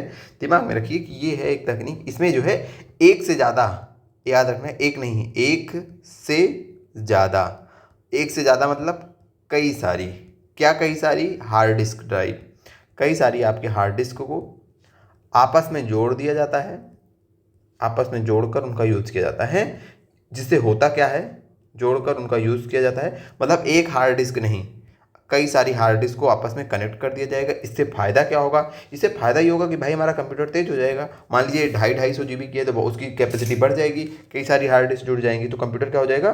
कंप्यूटर आपका तेज हो जाएगा। आपको जैसे आपके अंदर एक दिमाग की पावर है, आपके पास 10 दिमाग की पावर भी जोड़ दी जाए तो आप बहुत तेज हो जाओगे ना, तैसे कंप्यूटर तेज हो जाता है। उसके बाद डेटा जो है कई ड्राइव्स में रहता है, तो मान लीजिए ये ड्राइव खराब हो गई तो ये बढ़िया से वर्क कर रही है, ये तीनों एक ही ड्राइव होती तो डेटा हमारा सुरक्षित ना रहता ना, कुछ हो जाता है या फिर कोई प्रॉब्लम आ जाती है तो डेटा हमारा गायब हो जाता है। तो कई सारी जब हार्ड डिस्क जोड़ी रहेंगी तो क्या रहेगा? हमारा डेटा भी सुरक्षित रहेगा, हमारा डेटा भी क्या रहेगा? सुरक्षित रहेगा। ठीक है, सुरक्षित रहेगा। तो ये क्या है हमारी RAID? अगर ये पूछे कि ये कौन सी तकनीक है तो इसका फुल फॉर्म पहले याद रखिए कि redundant array of independent disk. Independent disk मतलब कि इसमें कई सारी इंडिपेंडेंट डिस्क का एक एरे बना दिया जाता है, मतलब कई सारी इंडिपेंडेंट डिस्क को आपस में जोड़ दिया जाता है, जोड़ करके उनका यूज़ किया जाता है। इससे हमें फ़ायदा क्या मिलता है कि हमारा कंप्यूटर तेज हो जाता है और हमारा डेटा सुरक्षित रहता है। अब इसके बारे में अगर आप जान गए हैं तो अब आपको क्या होगा? आसानी होगा किसको समझने में? प्रश्न आप देखिए, प्रश्न कह रहा है कि RAID तकनीकी के संबंध में निम्नलिखित कथनों पर विचार कीजिए। लिख रहा है कि ये जो तकनीक है ये प्रोवाइड करती है। अब देखिए यहाँ पे इंग्लिश लिखी है, कुछ लोग कहेंगे कि इंग्लिश, देखिए हिंदी लिखते तो और बड़ा प्रश्न हो जाता, तो हम आपको ऐसे बता दे रहे हैं कि प्रोवाइड्स का मतलब सबको पता है कि provides greater data reliability through redundancy bye storing data across multiple hard drives. इसका कहने का ये मतलब है कि ये जो तकनीकी है ये क्या करती है? इसका कहने का मतलब यही है कि जो ये RAID ये तकनीक है ये आपको प्रोवाइड करती है, क्या प्रोवाइड करती है? डेटा की रिलायबिलिटी प्रोवाइड करती है। कैसे? By storing data across multiple hard drives, मतलब कई सारी हार्ड ड्राइव में आपके डेटा को स्टोर करके आपके डेटा को क्या प्रदान करती है? रिलायबिलिटी प्रोवाइड करता है। कौन प्रोवाइड करता है? RAID। तो हमने अभी स्टार्टिंग में ही बताया कि RAID क्या करता है, यानी कि ये कई सारी हार्ड डिस्क को आपस में जोड़ देता है और इससे आपका डेटा क्या हो जाता है? सुरक्षित हो जाता है और क्या हो जाता है? कंप्यूटर तेज हो जाता है। तो बिल्कुल ये बात हमारी सही है।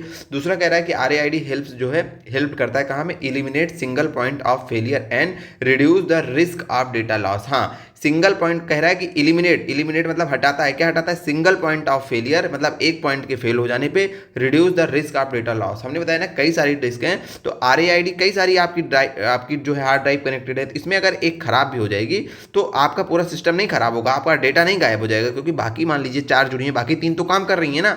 तो एक डिवाइस के फेल होने पर आपका पूरा जो डेटा लॉस हो जाता है वो ये आपको ये तकनीक यानी कि RAID जो सर्विस है ये आपको ये इस समस्या का समाधान प्रस्तुत करती है कि एक हार्ड ड्राइव के एक पॉइंट के फेल हो जाने पर आपका डेटा लॉस हो जाए, इसका सोल्यूशन ये प्रोवाइड करती है। क्योंकि इसमें कई सारी हार्ड ड्राइव्स हैं तो एक अगर खराब भी हो जाएगी तो आपका डेटा लॉस नहीं होगा। वही कह रहा है कि reduce the risk of data loss, single point के फेलियर होने पर रिड्यूस करती है रिस्क ऑफ डेटा लॉस। बिल्कुल सही है, ठीक है।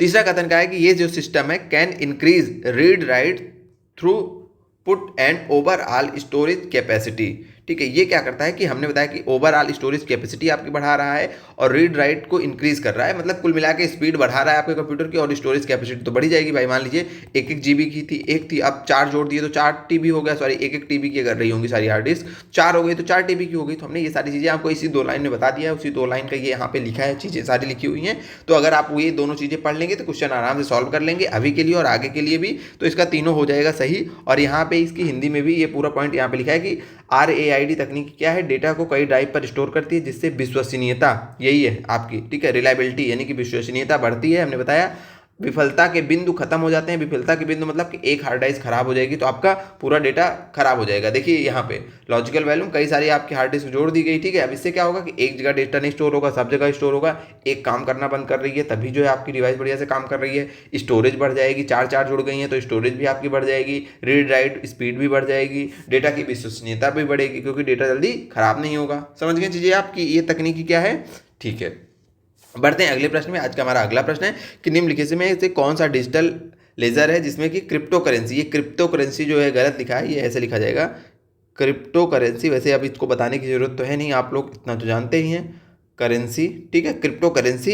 तो देखिए अभी हमने स्टार्टिंग में ही आपको बताया था कि उसका क्या नाम है, वो आपकी ब्लॉकचेन टेक्नोलॉजी है, जिसमें कि जो क्रिप्टो करेंसी का जो लेन देन है, जो डेटा है, वो किस तकनीक पे आधारित होता है, तो ब्लॉकचेन टेक्नोलॉजी पे आधारित होता है। ब्लॉकचेन तकनीक क्या हमने बताया था कि इसमें जैसे आपके कई सारे सिस्टम्स हैं तो सब में आपका डेटा चेन बताया था ना, कई सब में डेटा जुड़ा होगा। ये सेम डेटा अगर एक लेन देन हुआ, आपने एक लेन देन हुआ, एक क्रिप्टो करेंसी खींची तो खरीदी बेची, तो यहाँ पे भी लिंक उड़ेगा, यहाँ पे भी, यहाँ पे भी। अब इसको मिटाना भी असंभव होगा। मान लीजिए आप यहाँ से मिटा दिए तो लाखों करोड़ों कंप्यूटर जुड़े हुए हैं, वहां से कैसे मिटाओगे, इसीलिए इसमें डेटा मिटाया नहीं जा सकता, बहुत सुरक्षित होता है, ठीक है, ये आपको जानना है। और वो ब्लॉकचेन तकनीकी होती है और इसको क्रिप्टो करेंसी में जो लेन देन का डेटा होता है वहां पे सारी चीजें रिकॉर्ड रखने के लिए इसी तकनीक का यूज होता है, हमने पहले ही बता दिया है। अगला है कि सुरक्षा सेवाओं जैसे गोपनीयता, डेटा अखंडता, इकाई प्रमाणीकरण और डेटा मूल प्रमाणीकरण प्रदान करने के लिए गणितीय तकनीक का उपयोग क्या कहा जाता है। इसमें हम एक नई चीज समझेंगे, जैसे अभी हमने क्रिप्टो करेंसी पढ़ा वैसे ही एक वर्ड आता है जिसको, ये हालांकि वो वर्ड उससे इससे बिल्कुल अलग है, ये है क्रिप्टोग्राफी। क्रिप्टोग्राफी क्या है, ठीक है, तो ये क्रिप्टो करेंसी नहीं है। इसका क्रिप्टोग्राफी का मतलब होता है कि जैसे हमने आपको क्या कल बताया था,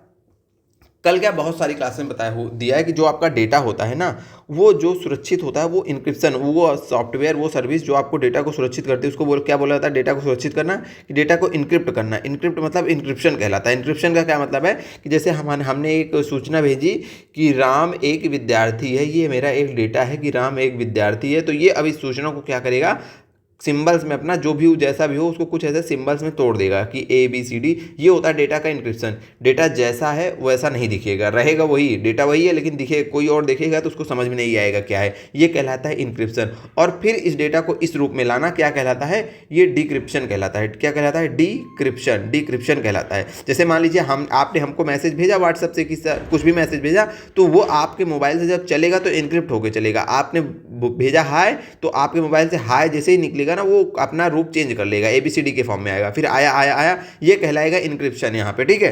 अब आपका ये क्या है, डिक्रिप्शन क्या है कि जब हमारे मोबाइल में पहुंचेगा तो फिर से वो दिखने योग्य बढ़ेगा ना, कि फिर से वो हाई में कन्वर्ट हो जाएगा, तभी तो हम उसको समझ पाएंगे आपका मैसेज। तो यहाँ पे क्या होगा, ये डिक्रिप्शन होगा, फिर वो मुझे हाई दिखने लगेगा। तो इनक्रिप्शन का उल्टा क्या है, डिक्रिप्शन, ठीक है। इनक्रिप्ट में आपके मोबाइल से जब निकलेगा डेटा इनक्रिप्ट होकर निकलता है, फिर उसको तोड़ा जाता है, यानी कि ये है कोडिंग, आपका डेटा है उसको कोड में बदल दिया जाता है, गुप्त कोड में। इनक्रिप्शन क्या करता है, आपके डेटा को गुप्त कोड में बदलता है, और डिक्रिप्शन क्या है, वो गुप्त कोड को फिर से पढ़ने योग्य डेटा में कन्वर्ट कर देता है, ठीक है।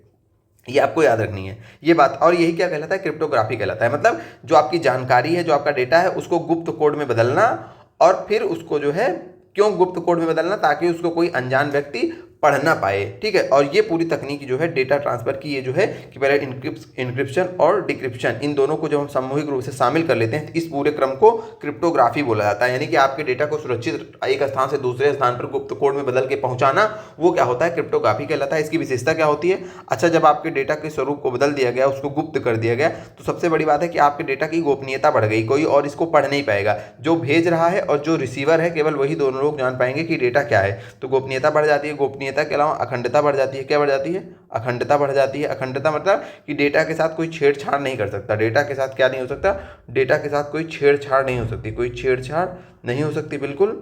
चलिए बढ़ते हैं आगे। क्या है कि प्रमाणीकरण।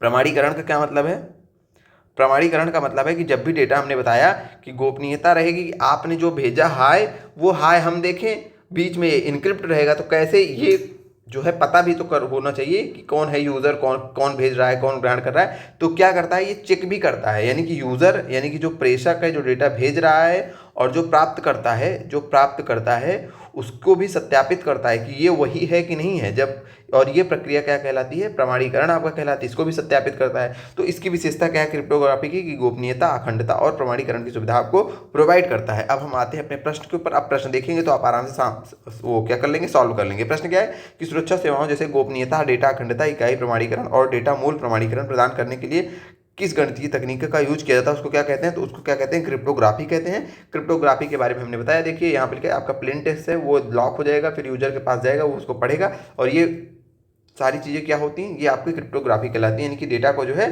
बढ़िया सुरक्षित रूप से गोपनीय तरीके से अखंडता के साथ एक स्थान से दूसरे स्थान पर भेजना क्या कहलाता है, आपका क्रिप्टोग्राफी कहलाती है। यानी कि डेटा को आपको सुरक्षित रखना, ठीक है, क्या है, क्रिप्टोग्राफी है।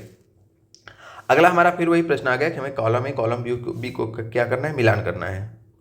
अब देखिए इसमें कुछ चीज़ें हैं, जैसे क्लाउड कंप्यूटिंग है, वर्चुअलाइजेशन हमने आपको पहले ही बता दिया है। वर्चुअलाइजेशन का क्या मतलब है, वर्चुअलाइजेशन का मतलब होता है कि हमारा एक ही आपका हमारा क्या है, हार्डवेयर है, लेकिन उसको हम कई भागों में बांट करके उसका यूज कर रहे हैं। सबसे सरल उदाहरण हमने आपको क्या बताया था कि एक में ही 2 ऑपरेटिंग सिस्टम चला रहे हैं सिंगल मशीन में। तो ये तो तुरंत आपको टिक कर देना चाहिए कि ये हमारा पहला होगा। Running multiple OS on single machine, एक मशीन में कई सारे ओएस को रन करना। हमने 2 का ऑप्शन दिया था ना कि आपका विंडोज 11 भी उसी में चला रहे हैं, बाद में सॉफ्टवेयर के माध्यम से लाइनक्स भी उसी में चला लेंगे, या फिर एंड्रॉइड का ऑपरेटिंग सिस्टम भी उसी में चला लेंगे किसी सॉफ्टवेयर के माध्यम से। तो वो आपका क्या है, वर्चुअलाइजेशन है। तो बी का तो हमें मिल गया। दूसरा एक क्लाउड कंप्यूटिंग। क्लाउड कंप्यूटिंग क्या होती है कि हमने आपको बताया कि ऑन डिमांड इंटरनेट सर्विस होती है, कि जैसे आप यहाँ पे समझिए, 2 चीज़ें हम आपको समझा देते हैं। क्लाउड कंप्यूटिंग हमें याद आ रहा है कि हमने आपको 1-2 बार चीज़ों को समझाया हुआ है कि क्लाउड कंप्यूटिंग क्या है। क्लाउड कंप्यूटिंग क्या होता है कि जैसे एकदम साधारण सा उदाहरण चलिए कि आपको इंटरनेट के माध्यम से जो भी आप कंप्यूटर की सेवाओं का यूज करते हो इंटरनेट के माध्यम से, तो जो भी आप डेटा आ रहा है आपके पास, वो आपके पास तो है नहीं, वो क्या है, किसी क्लाउड में कहीं पे स्टोरेज है। उसको क्या बोलते हैं, वो जो सर्वर है, इसको जहाँ पे डेटा स्टोरेज है, जहाँ से आप ले रहे हो, इस स्टोरेज को बोलते हैं क्लाउड। एक तो ऑप्शन होता है कि आप अपने घर में जो है डेटा स्टोर करें, वहाँ से कनेक्ट होकर चलाएं, तो ये क्लाउड कंप्यूटिंग नहीं है। क्लाउड कंप्यूटिंग का मतलब है कि डेटा कहीं और स्टोर है, यूज कोई और कर रहा है, और बहुत सारे लोग यूज कर रहे हैं। तो सीधा सा मतलब है कि इंटरनेट के माध्यम से जब हम कंप्यूटिंग सेवाओं का आनंद उठाते हैं, इंटरनेट के माध्यम से कंप्यूटिंग सेवाओं का आनंद उठाना क्या कहलाता है, कंप्यूटिंग सेवाओं का आनंद उठाना क्या कहलाता है, कंप्यूटिंग सेवाओं का यूज करना, सिंपल भाषा में क्या है, क्लाउड कंप्यूटिंग है। जैसे आप इसमें क्या करते हैं, जैसे मान लीजिए आप कि अभी जैसे गूगल ड्राइव में आपने अपनी फोटो सेव की है, सीधा सा उदाहरण समझिए, गूगल ड्राइव में अपनी फोटो, इसका उदाहरण कई बार देते हैं क्योंकि आप इसका यूज करते हैं। फोटो सेव किए हैं तो क्या होता है कि ये आपके फ़ोन में तो सेव नहीं है ना, ये गूगल के सर्वर पे सेव है, और जब आप उस फोटो की जरूरत होती है तो फटाक पे आप जाते हैं उसमें, ड्राइव में जाते हैं या फिर फोटोज़ में जाते हैं, लॉगिन करते हैं, आपको अपनी फोटो मिल जाती है। यानी कि जब आप उसकी डिमांड करते हैं, ऑन डिमांड क्या हो जाती है इसकी, डिलीवरी। तो इसकी एक विशेषता होती है, उसको बोला भी जाता है on demand delivery service, on demand delivery, ठीक है, ऑन डिमांड डिलीवरी होती है। तो बेसिकली क्लाउड कंप्यूटिंग आप समझ गए ना एकदम सरल से, कि यहाँ पे आप जो भी इंटरनेट जो भी यूज़ कर रहे हैं, जो भी चीज़ें, जो भी डेटा आपको चाहिए, जो भी सर्विस का आप यूज़ कर रहे हैं, वो आपके पास नहीं है, वो कहीं और है, किसी सर्वर पे है, उस सर्वर पे जाते हैं और आप उस सर्विस का आनंद उठा लेते हैं, वो आपके पास नहीं है, ठीक है। जैसे हमने आपका सीधा सा एक आपका जो माइक्रोसॉफ्ट ऑफिस होता है, जो माइक्रोसॉफ्ट ऑफिस होता है, एक तो होता है कि आप अपने मोबाइल में उसको इंस्टॉल कर लें, पावर पॉइंट, वर्ड वगैरह इंस्टॉल कर लें, ये होता है नॉर्मल तरीका। क्लाउड का क्या मतलब है, क्लाउड कंप्यूटिंग का क्या मतलब है कि आप माइक्रोसॉफ्ट 365 की वेबसाइट पे चले जाएं, आपको ना पावर पॉइंट इंस्टॉल करना पड़ेगा ना वर्ड। जिस सर्विस का आनंद लेना है उसी वेबसाइट पे जाइए, आपको जो यूज़ करना है फटाक से यूज़ करके उस वेबसाइट से वापस आइए, आपको कोई सॉफ्टवेयर इंस्टॉल करने की जरूरत नहीं होगी, ठीक है।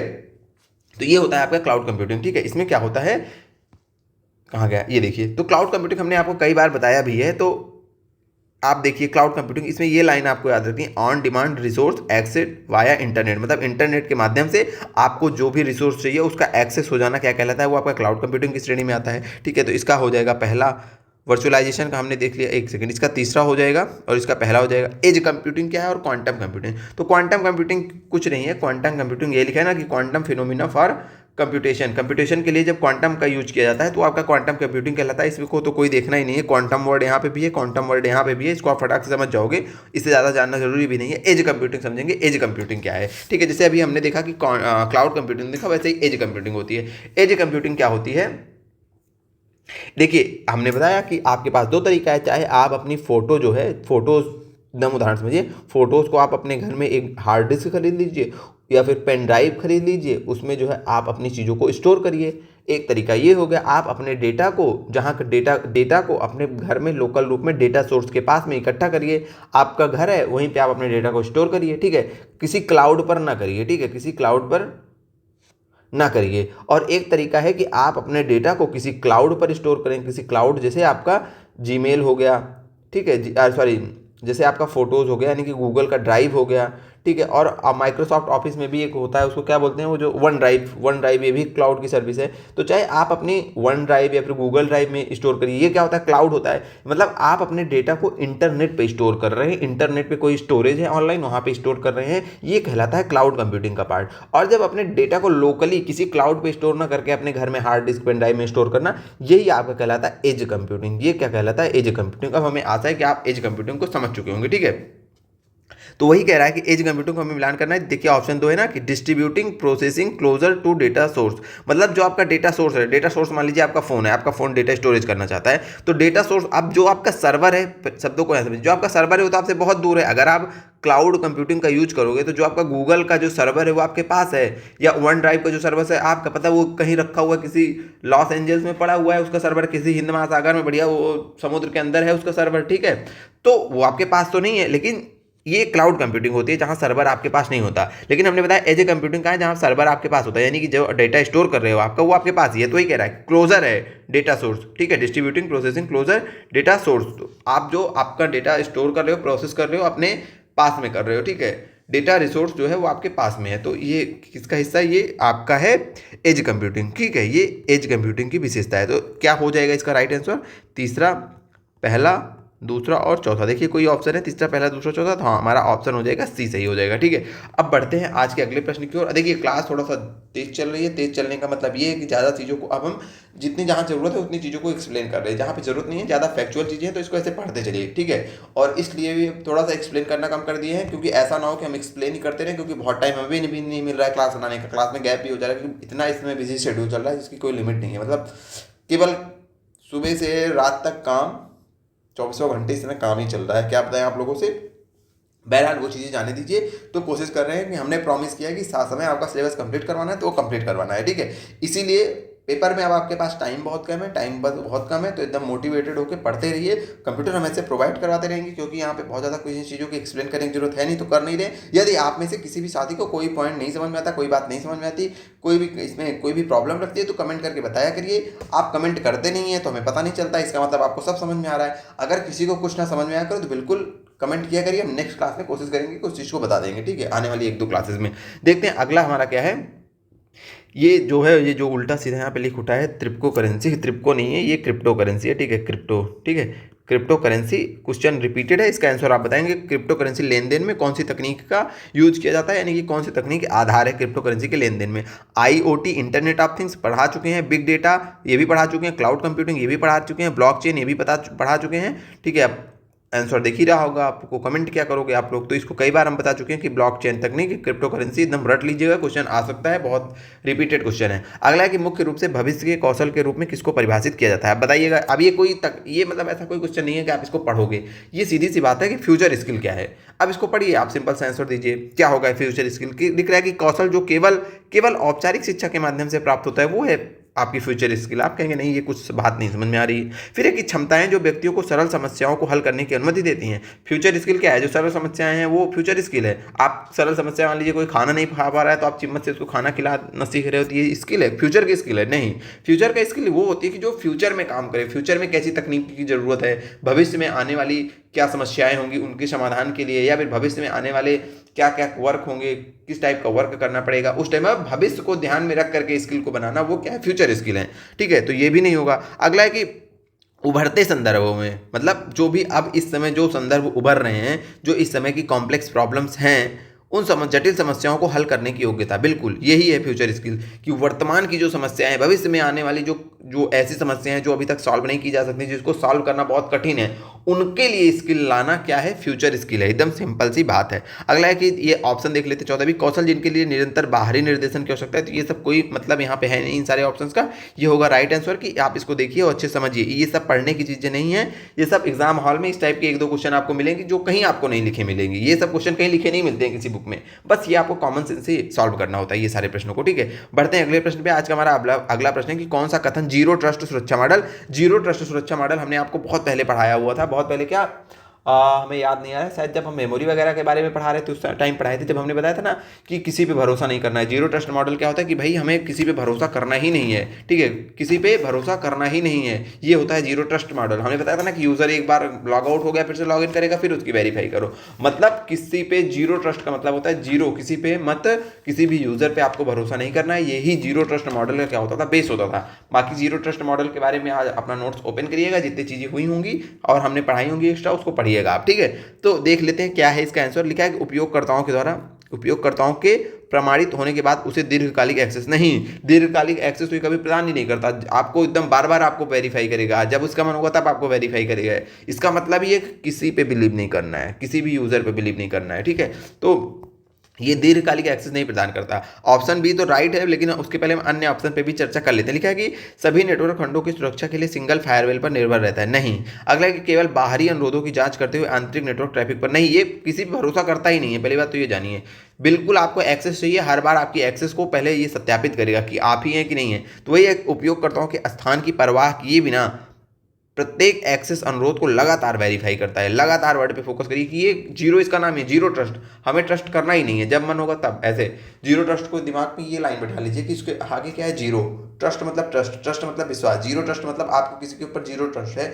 जीरो ट्रस्ट का मतलब आप उस पर विश्वास ही नहीं करते। आप उस पर विश्वास ही नहीं करते तो यदि वो आपको कोई सूचना देगा, कोई भी व्यक्ति, आपका कोई फ्रेंड है, आपको ऊपर, आप उसके ऊपर जीरो ट्रस्ट करते हो, बिल्कुल विश्वास नहीं करते हो। वो अब आपको कोई सूचना देगा तो आप क्या करोगे, उसकी हर सूचना को क्रॉस वेरीफाई करोगे, सिंगल सूचना को, क्योंकि आपको बिल्कुल भी ट्रस्ट नहीं है। वो कुछ भी बताएगा, आपको विश्वास नहीं होगा। तो यही होता है सिस्टम सॉफ्टवेयर में कि ये जो जीरो ट्रस्ट सुरक्षा मॉडल है, ये वर्तमान की वेबसाइट्स के लिए सुरक्षा मॉडल है कि वेबसाइट पे आप जाओगे तो किसी यूजर का वो भरोसा करेगी नहीं। चाहे आप कोई भी यूजर हो, जितनी बार लॉगिन करोगे, कुछ भी करोगे, आपको वो चेक करती रहेगी, लगातार आपको वेरीफाई करती रहेगी। ठीक है, बिना एक्सेस की। आपको एक्सेस है, आप उसके वेरीफाइड यूजर हो, तभी वो आपको वेरीफाई करेगी। ठीक है, तो ये होता है जीरो ट्रस्ट सुरक्षा मॉडल। ये जो है वेबसाइटों को जो है बहुत ज़्यादा सुरक्षा प्रदान करता है।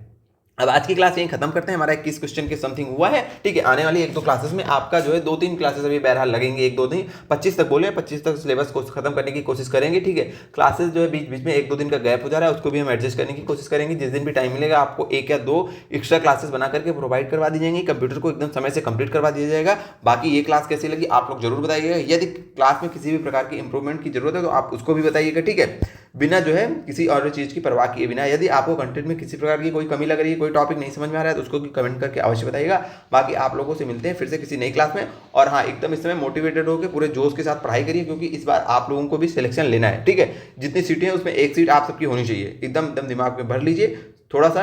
और हाँ, तीसरी चीज़ ये कि पढ़ाई के चक्कर में ऐसा ना हो कि आप अपना हेल्थ जो है इस समय स्वास्थ्य पे ध्यान दीजिएगा। ठीक है, ऐसा नहीं कि लास्ट टाइम में क्या होता है ना, हम आप सब लोग जो है बहुत टेंशन ले लेते हैं, टेंशन लेके पढ़ाई करना शुरू कर देते हैं, रात भर सो नहीं रहे हैं, नींद नहीं आ रही है, नींद वगैरह नहीं आती, होता है ना, पेपर नजदीक आता है तो टेंशन होने लगती है, ये नहीं कंप्लीट, वो नहीं कंप्लीट। तो उस चीज़ को थोड़ा सा बैलेंस करने का बैलेंस अप्रोच अपनाइए, मैनेज करिए, सोइए। क्योंकि पेपर के लास्ट टाइम में अगर मान लीजिए अभी आपको 1 हफ्ते में कोई प्रॉब्लम हो जाती है, आपकी तबियत खराब हो जाती है, तो पूरा आपका पूरी मेहनत बेकार हो जाएगी। तो इस कंडीशन में ना जाइए कि हेल्थ इशू आपको कोई है। ठीक है, आपको लगातार आने वाले 1 महीने फिट रहना है। एक बढ़िया पेपर दीजिएगा, पेपर देने के बाद फिर चाहे जो बीमार होइएगा, घूमिएगा, टहलिएगा, मूवी देखिएगा, 1 महीने एकदम बढ़िया बेहतरीन तरीके से पढ़ाई करिए। ठीक है, बाकी आपसे मिलते हैं फिर से किसी नई क्लास में।